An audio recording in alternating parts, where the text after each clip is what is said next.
जय श्री कृष्णा दोस्तों। तो आज हम सुनने वाले हैं रविवार को सुनी जाने वाली सूर्य भगवान की कथा।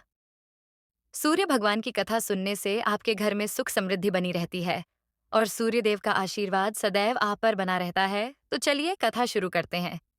यदि दोस्तों आपने अभी तक हमारे YouTube चैनल को सब्सक्राइब नहीं किया है तो सब्सक्राइब करें और बेल आइकन को जरूर दबाएं, क्योंकि इससे हमारी आने वाली सभी वीडियो का नोटिफिकेशन आप तक पहुंच जाएगा। और इस चैनल पर आपको व्रत कथाएं सुनने को मिलेगी जो आप किसी भी व्रत में सुन सकते हैं और अपने व्रत को साकार बना सकते हैं। तो चलिए कथा शुरू करते हैं। एक गांव में एक माँ बेटी थी। माँ गाय चराने जाती थी। चैत्र का महीना आया। सूरज रोठा का रविवार आया। माँ ने बेटी से कहा, बेटी, आज तू तेरे और मेरे लिए 2 रोट बना ले। मैं गाय चरा कर आती हूँ, फिर हम दोनों पूजा करेंगे। बेटी ने माँ के निमित्त एक रोट तैयार किया और एक अपने लिए। माँ जब गाय चराने जाने लगी तो बेटी से कहने लगी कि कोई भिखारी या साधु खाना मांगने आए तो आज उसे रोट मत देना, आटा दे देना। इतने में सूरज भगवान खुद जोगी का भेष धारण करके आए और बोले, माई भिक्षा दे।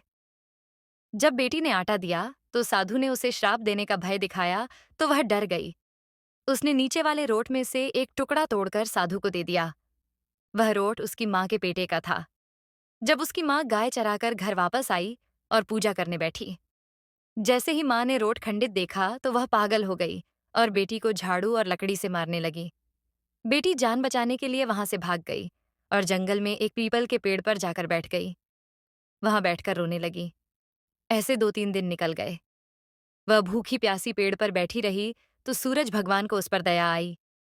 सूरज भगवान ने उसके लिए पानी व चूरमा भेज दिया। इतने में पड़ोसी राज्य के राजा के राजकंवर शिकार खेलकर पेड़ के नीचे ठंडी छाया देखकर सुस्ताने के लिए आकर बैठे और बोले, कितना अच्छा होता कि पीने को थोड़ा पानी मिल जाता। ऐसा सुनते ही लड़की थोड़ा सा पानी नीचे गिराती है तो कंवर गिरता हुआ पानी देखकर उसे पी लेते हैं। अब कंवर को भूख लगने लगती है। कंवर बोलते हैं, मुझे भूख लगी है, कोई खाने को दे तो कितना अच्छा होगा। तो लड़की थोड़ा थोड़ा करके ऊपर से चूरमा गिराती है तो कंवर गिरते हुए चूरमे को हाथ में लेकर खा लेते हैं, जिससे कंवर की भूख प्यास मिट जाती है। अब वह विचार करने लगता है कि अवश्य यहाँ ऊपर कोई है। ये सोचकर कंवर ने अपने सिपाहियों को पीपल के पेड़ पर खोज करने के लिए कहा। सिपाहियों ने सब जगह देखते हैं, परंतु उनको कुछ नहीं मिलता है। तो राजा का कंवर खुद पेड़ पर चढ़ता है और ढूंढता है तो उसे लड़की नजर आती है। राजकुमार उससे पूछते हैं, तू कौन है? तब लड़की अपनी सारी कथा सुनाती है तो राजा के कंवर उसकी मासूमियत, सच्चाई और सुंदरता से प्रभावित होकर उससे पूछते हैं, मेरे साथ शादी करोगी? तो लड़की बोली, आप तो नगर के राजा हो, मैं तो गरीब अनाथ लड़की, मेरा तो कोई नहीं है, आपकी और मेरी जोड़ी कैसे बनेगी? परंतु राजकंवर नहीं माने और गाजे बाजे के साथ उस कन्या को पीपल के पेड़ से नीचे उतार के ब्याह करके अब महल में लेकर आ गए। कुछ समय बाद राजा की मृत्यु हो जाती है और राजकंवर राजा बन जाते हैं। वह लड़की रानी बन जाती है। बहुत दिन बीते। एक दिन उसकी माँ झाड़ू बारे बेचती हुई उधर से निकलती है तो रानी उसे पहचान लेती है। वह दासी से कहकर उसे ऊपर बुलवा लेती है, परंतु उसकी माँ अपनी बेटी को पहचान नहीं पाती है। रानी उससे उसके बारे में और उसके बच्चों के बारे में जानकारी लेती है। तो उसकी माँ उसे बताती है कि उसकी एक बेटी थी और कैसे एक दिन उसने उसकी बेटी को मारा, जिससे वह जंगल में भाग गई। अब रानी उससे उसकी बेटी के बारे में पूछती है कि उसकी बेटी अब कहाँ है। तो वह कहती है कि अब तो उसे जंगल में कोई जानवर मारकर खा गया होगा, और ऐसा कहकर वह रोने लगती है। तो रानी उसे अपनी सच्चाई बता देती है। जैसे ही उसकी माँ को पता चलता है कि रानी ही उसकी बेटी है, तो वह उसे पुनः मारने लगती है। बेटी दुखी होकर उसे एक कमरे में बंद करके ताला लगा देती है। अब एक दिन राजा जी ने सारे कमरे की चाबियां मांगी तो रानी ने सब कमरों की चाबी दे दी, पर उस कमरे की चाबी नहीं दी जिसमें उसकी माँ बंद थी। राजा जी ने जिद करके उस कमरे की चाबी मांगी तो रानी जी कहती हैं कि मैं अभी भूल गई हूँ, ढूंढना पड़ेगा। राजा जी को आश्चर्य होता है। अब राजा जी रोज पूछते हैं। एक दिन तो वे हठी पकड़ लेते हैं, आप मुझे उस कमरे की चाबी दो। तो एक दिन रानी जी दिखावटी गुस्सा दिखाते हुए डरते हुए चाबी दे देती हैं। राजा जी चाबी लेकर उस कमरे को खोलते हैं तो वहां एक बहुत ही सुंदर सोने की पिलसौत देखते हैं। तो रानी जी से पूछते हैं कि यह कहाँ से आई। तो रानी जी को एकदम कुछ समझ नहीं आता और वो कह देती हैं कि मेरे पीहर से आई। अब राजा जी फिर से हट पकड़ लेते हैं कि आपके पीहर से इतनी अच्छी पिलसोत आई है, तो आपका पीहर कितना अच्छा होगा। आपने हमें अभी तक ससुराल से इतनी दूर क्यों रखा? हमें ससुराल जाना है। रानी जी आखिर हार कर हाँ कर देती हैं। राजा रानी रानी जी के पीहर जाने की तैयारी शुरू कर देते हैं।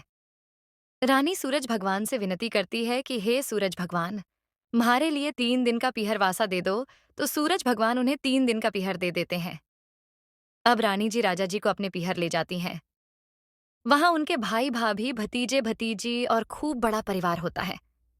सब उन्हें बाईसा और बुआजी बुलाते हैं और खूब लाई लड़ाते हैं। तीसरा दिन शुरू होते ही रानी जी वापस जाने की रट पकड़ लेती हैं, जबकि राजा जी का मन वापस जाने का नहीं होता है। तब रानी जी तो हठ ही पकड़ लेती हैं, तो राजा जी वापस जाने को राजी हो जाते हैं। वे लोग 3 दिन पूरे होने से पहले ही अपने महल के लिए निकल पड़ते हैं। वे लोग थोड़ी दूर पहुंचे ही थे कि रथ का चालक बोला कि मैं घोड़े की जीन वहीं भूल आया। आप कहें तो मैं जल्दी से लेकर आता हूँ। राजा जी की अनुमति लेकर वह गांव की तरफ जाता है। जब वह वहां से वापस लौटता है तो बहुत घबराया हुआ होता है। राजा जी उससे पूछते हैं कि क्या हुआ? तब वह बोलता है कि वहां तो कोई गांव नहीं था, न ही कोई व्यक्ति था। वहां तो जंगल ही जंगल था और घोड़े की जीन भी एक पेड़ पर टंगी हुई थी। सब दूर साए शाए हो रही थीं। तब राजा जी रानी जी से इस बारे में पूछते हैं, तो रानी जी उनकी पूरी कहानी बता देती हैं कि एक बार उसने सूरज रोठा पर रोट बनाए थे और कोई मांगने वाला आ गया तो उसने रोट का टुकड़ा उसे दे दिया था, जिससे उसकी माँ पागल हो गई और उसे मारने लगी। तो वह भागकर जंगल में आ गई और पीपल के पेड़ के ऊपर बैठकर रो रही थी कि आप आ गए। इस तरह उसने पूरी बात बता दी। यह सब सुनकर राजा ने सोचा कि पीहर वासे के लिए हर घर में सूरज भगवान की पूजा होनी चाहिए और सबके घरों में रोट बनने चाहिए। तो राजा ने पूरे राज्य में मुनादी करवा दी। तब से सभी अपने घरों में रोट बनाकर उनकी पूजा करते हैं और उन्हें घर से बाहर नहीं निकालते हैं। हे सूरज भगवान, जैसी उस लड़की व उसकी माँ को पहले टूटे, ऐसे किसी को मत टूटना। बाद में उस लड़की को टूट वैसे सबको टूटना। कथा अधूरी हो तो पूरी कर जो और पूरी हो तो मान कर जो। तो इसी प्रकार सूर्य भगवान की कथा संपूर्ण हुई।